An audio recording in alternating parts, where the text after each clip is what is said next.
بسم اللہ الرحمن الرحیم۔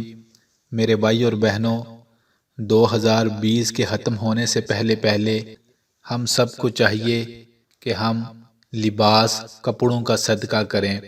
کیوں کہ اللہ کے نبی صلی اللہ علیہ وآلہ وسلم نے ایک حدیث میں فرمایا، اے لوگو، جو بندہ بھی کپڑوں کا صدقہ کرتا ہے، جب تک وہ کپڑے، وہ لباس جس کو لے کر دیتا ہے اس کے جسم پر رہتے ہیں، تب تک لباس لے کر دینے والا غموں، پریشانیوں اور بیماریوں سے اللہ کی حفاظت میں رہتا ہے۔ اللہ اکبر۔ میرے بھائی اور بہنوں، ویسے تو ہمارا سال اسلامی محرم سے شروع ہوتا ہے، لیکن ہمارے روزمرہ کی زندگی اسی کیلنڈر کے حساب سے چل رہی ہے، لہٰذا سردی کا موسم بھی ہے۔ ہمیں چاہیے ہمارے ارد گرد اگر کوئی ہمارا رشتہ دار یا محلے دار جسے ہم سمجھتے ہیں، اسے لباس لے کر دیں۔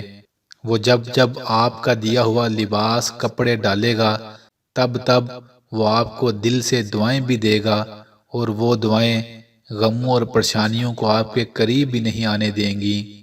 لہٰذا ابھی ہو سکے یا بعد میں نئے کپڑے ہو سکے تو نئے لے کر دے دیں، نہیں تو اپنے پرانے کپڑے ہی اچھے طریقے سے صاف کر کے کسی غریب کو گفٹ کر دیں، اس کے لیے یہ بھی بڑا سہارا ہوں گے۔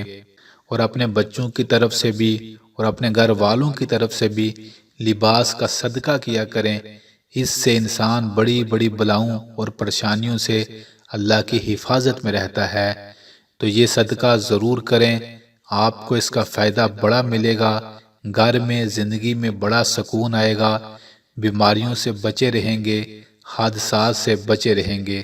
اللہ تعالیٰ سے دعا ہے وہ ہم سب کو زیادہ سے زیادہ اللہ کی راہ میں خرچ کرنے والا بنا دے، آمین۔